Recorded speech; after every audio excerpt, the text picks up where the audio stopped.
네, 시청자 여러분 안녕하십니까. 권유경제 유일아입니다.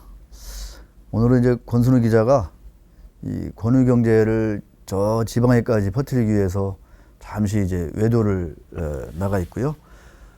저 혼자 하는데 오늘 우리 시청자분들과 공감하고 권유할 내용은 우리 시장과 코로나19에 대한 이야기, 그 다음에 제가 유일한 경제 TV를 하면서 많이 다뤘던 우리 주주들의 재산권 보호에 관한 문제, 합법적인데 여러 가지 중요한 합병 분할을 했더니 내 계좌가 털리고 있더라. 합법적으로 털리고 있더라. 이 문제를 어떻게 막을 것이냐, 이대로 방치할 것이냐, 이런 문제 이야기 나눠보도록 하겠습니다. 강 PD, 네. 요새 시장이 좋잖아요. 네. 누구 때문에 좋아요? 뭐 딱히 개인 때문에 좋은 거 아닙니까? 개인 때문에 좋고, 네.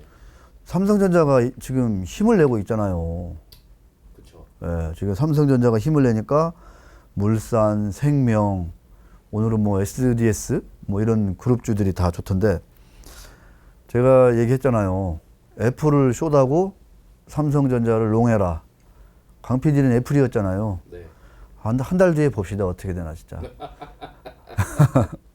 자, 세상이 아무리 바뀌어도 달라지지 않는 게 하나 있다. 가장 큰 호재는 뭐냐? 주식이 싸다는 거다. 가장 큰 악재는 뭐야? 주식이 비싸다는 거죠. 많이 올랐다는 겁니다. 이런 것들, 이런 단순한 명제라고 해야 되나? 이런 아주 수십 번의 어떤 케이스를 통해서 검증된 이런 아주 단순 명료한 이야기들, 무시하면 나중에 큰 코 다칠 수 있다. 이런 말씀 드리고 싶습니다. 자, 관련해서 제가 이렇게 약간 시장 논평이라고 해야 될까? 하나 이제 드리고 싶은 게 BBIG. 요새 BBIG, 삑이네요. 삑. 그죠? 삑. 네. 배터리, 바이오, 인터넷, 게임 종목, 게임의 주도주를 딱 몇 개씩 묶어서 만든 지수. BBIG 지수. 이게 이제 정부가 K 뉴딜이다 이래가지고 뉴딜 지수를 내놨는데, 배터리 3개, 바이오 3개, 인터넷 3개, 게임 3개, 이렇게 12종목을 추려가지고 빅 지수, 네, BBIG 지수를 만들었습니다. 야, 근데 참 이 시기에 이 지수가 왜 나왔을까? 저는 참 너무나 그래, 한편으로는 그럴 수밖에 없구나 싶기도 하면서, 한편으로는 야, 아찔하구나 이런 생각 듭니다. 왜 아찔하죠? 자, 보세요. 배터리, 바이오, 인터넷, 게임, 공통점이 뭐예요? 올해 들어서 코로나19 터지면서 가장 많이 급등한 주식들이죠. 그런 섹터들 중에서 대장주 3개씩을 뽑아서 별도로 빅 지수를 만든 거예요. 빅 지수, BBIG 지수. 이 지수를 추종하는 또 ETF라든가 이런 패시브 펀드들이 또 많이 나올 거라고 해요. 그러니까 요새 유튜브에서 난리 났어요. 이 빅 지수에 들어간 종목을 따라 사라. 그러면 큰 돈 번다. 자, 가장 큰 악재가 뭐다? 시장에서는 뭐니 해도 단기간에 가장 많이 올랐다. 단기간에 급하게 올랐다. 이것만큼 무서운 게 없어요. 예, 무서운 게 없습니다. 아무리 좋은 주식도 단기간에 많이 올라버리면 오래 못 갑니다. 그거는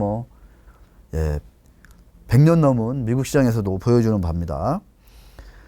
자, 주요 종목들 정말 네이버, 삼성 바이오로직스, LG화학, 셀트리온, 카카오, 삼성 SDI, 와, 이런 것들이 다 이 빅 지수에 들어간다고 그래요. 하나같이 어떻다? 급등한 종목들이다. 급등한 대형주다. 네, 그런 점에서 이 BBIG 지수, K 뉴딜 지수, 이거의 어떤 결말은 긍정적이다, 부정적이다. 저는 상당히 좀 부정적으로 봅니다. 네, 그래서 정부가 주도해가지고 뭔가 이 자본시장에 들어와서 펀드를 내놓거나 무슨 지수 만들어가지고 일종의 프로모션 해가지고 성과가 좋은 사례가 별로 없더라. 왜냐?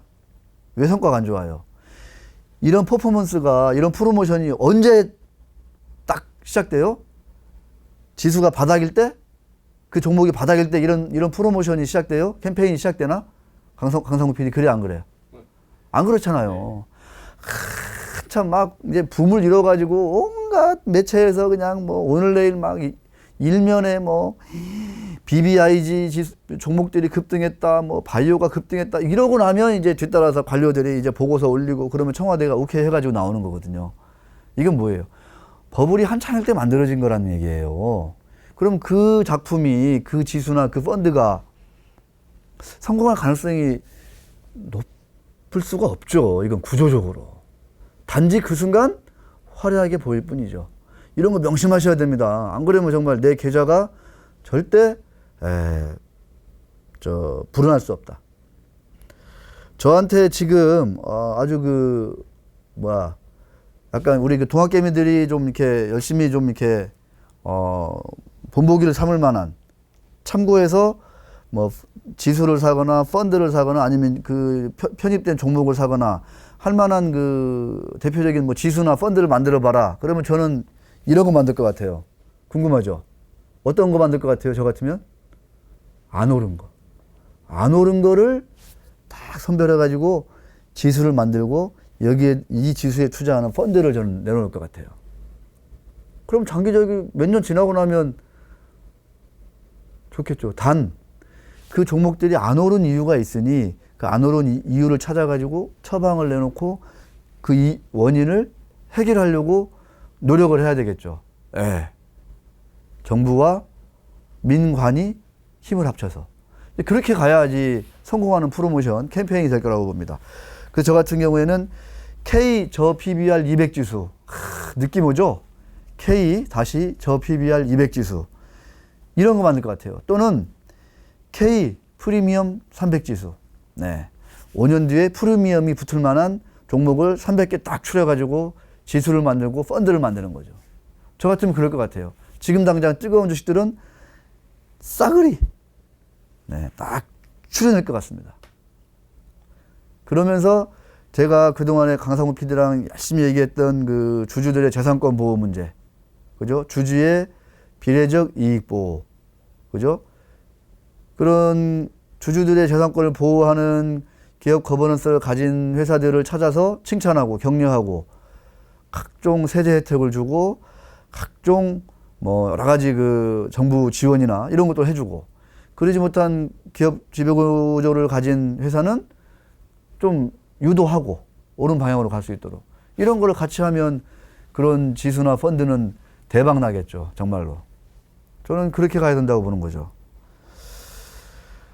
자, 이 BBIG 지수, 삑 지수, 삑. 옛날에 그 당구장에서 그 뭐라고 하죠? 그거 빗 맞은 걸 뭐라 그래요? 쌀이라고 하죠. 네. 삑 살이, 네, 이렇게 얘기했습니다. 네, 그런 지수가 안 되도록 제가 기도하겠습니다. 네. 그 다음에 시장 얘기를 잠깐 더 해야 되는데 어떤 얘기하고 싶냐면, 내 계좌는 이제 숫자로 표시되잖아요. 내 계좌가 그날 계좌에 찍힌 숫자가 위로 가느냐 아래로 가느냐, 불어나느냐 줄어드느냐, 이게 중요한데 그 계좌를 지키려면 그 계좌의 주인인 내가 어떻게 해야 돼요? 똑똑하고 현명하고 부지런해야 된다는 거예요. 이게 또 저는 이런 생각을 권유하고 좀 같이 공감하고 싶은 거죠. 공유하고 싶은 거죠. 네. 그 예를 한번 들어보겠습니다. 요새 시장에서 쌍용량의 우선주, 이게 또 시끄러워요. 오늘은 좀 빠지던데 최근에 막 이 우선주가 막 상한가를 며칠 가요. 그래서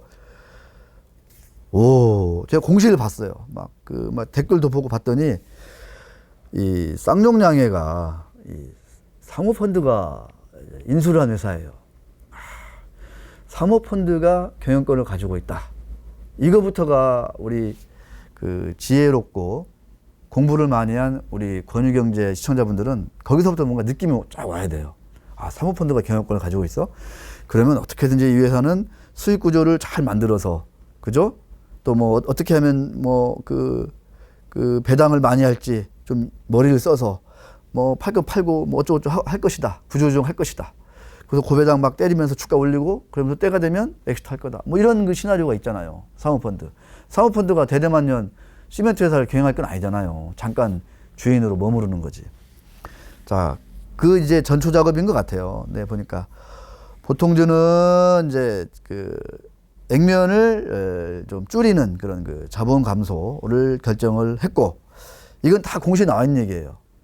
그러니까 공시만 보더라도 이게 이 패가 나한테 내 계좌에 도움이 되는 그런 패인지 아닌지를 우리가 판단할 수 있다는 거죠. 그렇게 큰 힘을 들이지 않더라도. 네. 근데 우선주가 문제야. 요새 화제가 되고 있는 우선주. 우선주는, 야, 15,500원에 유상 소각을 한다는 거예요. 유상 소각. 사서, 주주들로부터 사서 소각한다는 거예요.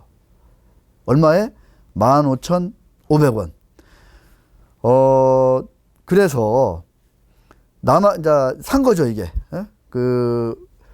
샀어요. 근데 이제 남아있는 물량이 뭐냐? 이게 사서 어떻게 하냐? 상폐시키려고 그냥. 소각해버리려고. 근데 남아있는 물량이 뭐냐? 8월 31일 기준으로, 이제 매수하지 않은 우선주가 30만 4,596주래요. 요거를, 그러니까 1차로 유상 소각을 한 건데, 여기에 이제 남아있는 물량이. 그래서 11월 11일까지 이거를 다 사기 위해서 똑같이 15,500원에 사겠대요. 그러는 와중에 지금 주가가 막 이렇게 막 35,000원 막 4만원까지 가버린 거야. 회사에서는 15,500원에 사서 소각해서 상폐시켜버리려고 하는 건데. 근데 우리 개인들이, 아니, 회사에서 15,500원에 사서 상폐시킨다는 거를 얼마까지 띄워? 35,000원, 4만원까지 띄워버리는 거야.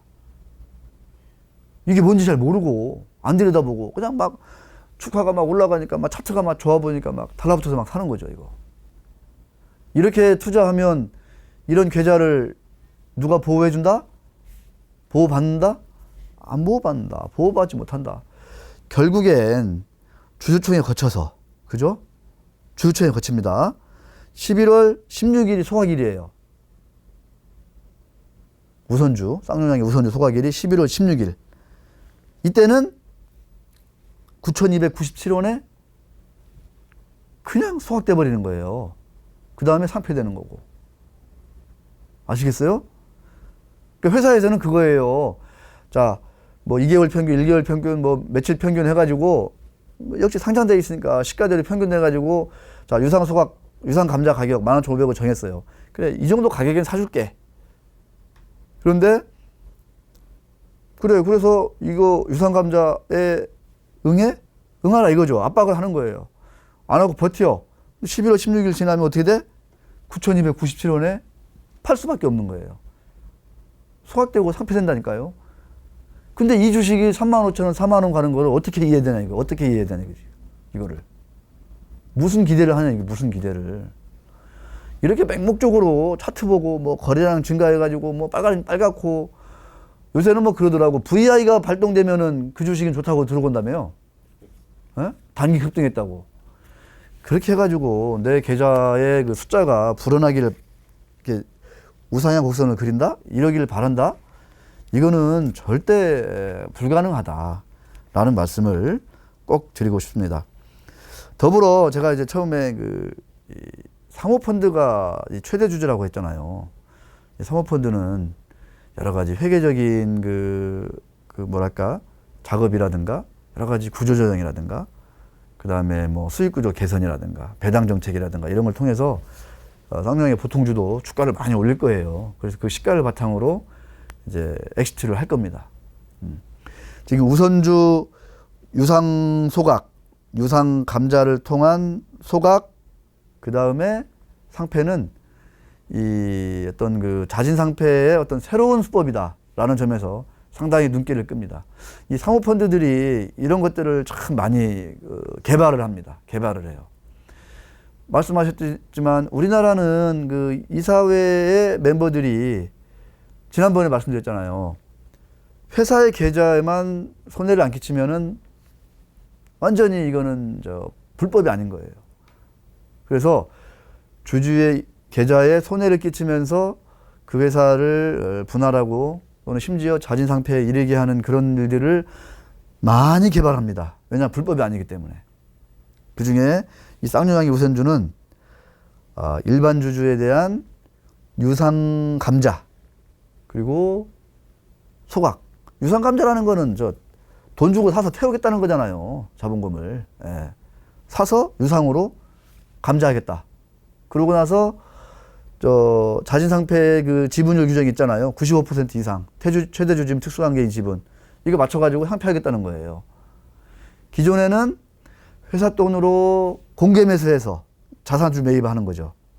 그래서 95% 룰을 충족시켜서 자진상폐를 했는데, 야, 쌍용양의 이 사모펀드는 일반 주주에 대한 유상감자라는 새로운 그 수법을 들고 나와서 상장 폐지를 시키려는 이런 걸 하는 거죠. 이렇게 해서 일반 주주들을 다 이렇게 이제 배척하는 거죠. 이렇게 쫓아내고 얼마 주고 그냥 푼돈 주고 쫓아내는 거예요. 이렇게 가지고 딱 그 자본 구조 형태를 아주 가장 유리하게 가는 거죠. 그래서 결정적인 순간에 M&A 하겠죠. 네. 자, 이 과정에서 그 쌍용양의 이사회 멤버들은 우리 일반 주주들의 계좌를 신경 쓴다, 안 쓴다? 안 써도 전혀 불법이 아니다.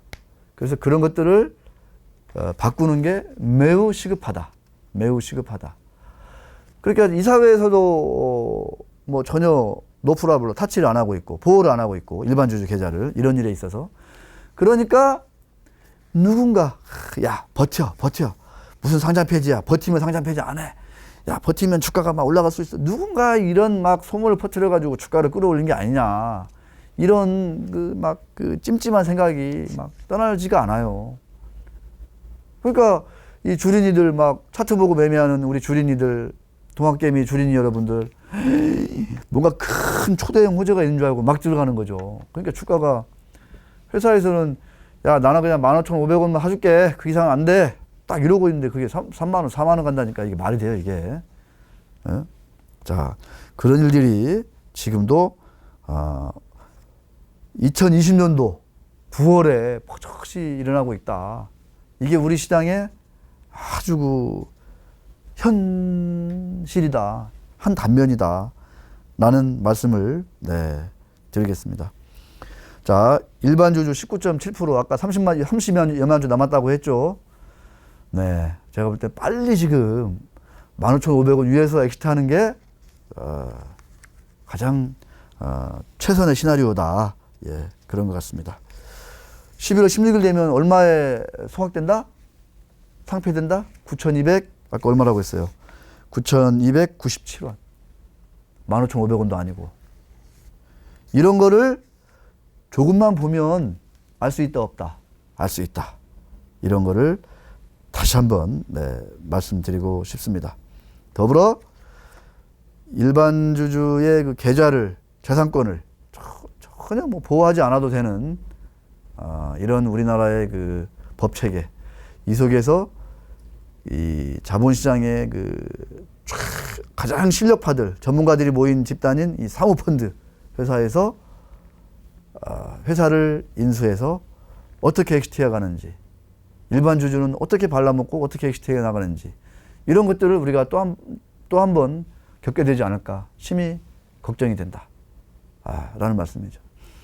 원래 사모펀드가 이제 M&A 한 축인데 사모펀드가 이제 5년 또는 8년 뭐 늦어도 10년 안에 이제 기존에 인수한 회사를 다시 또 이제 매각해서 엑시트하는 그런 절차에 있어서 가장 중요한 건 이런 어떤 보면 그 돈장난이라고 해야 되나요? 이런 어떤 그 회계적인 마술이라든가 뭐 그 일반 주주들을 뭐 이렇게 축출하고 이러는 게 아니라 밸류업이라고 하는 기업의 가치를 끌어올리는 아주 정교하고 진한하고 아주 혹된 그런 절차 과정이에요. 작업이에요. 밸류업. 기업 가치를 끌어올리는 구조조정도 하고 투자를 할 건 투자하고 팔 건 팔고 뭐 인력을 늘릴 건 늘리고 줄일 건 줄이고 사업 구조를 어떻게 하고 뭐 이렇게 해가지고 밸류를 끌어올려 가지고 그 회사의 가치를 올려서 5년 빠르면 3년 늦으면 10년 안에 팔아서 이익을 남기는 거죠. 이게 사실은 아주 정통적인 정석적인 그런 그 사모펀드의 PE의 그 어떻게 보면 M&A와 이런 엑시트 이런 거죠. 우리는 그거보다는 단기간에 이런 어떤 그 돈놀이, 자본거래에 치중돼 있다.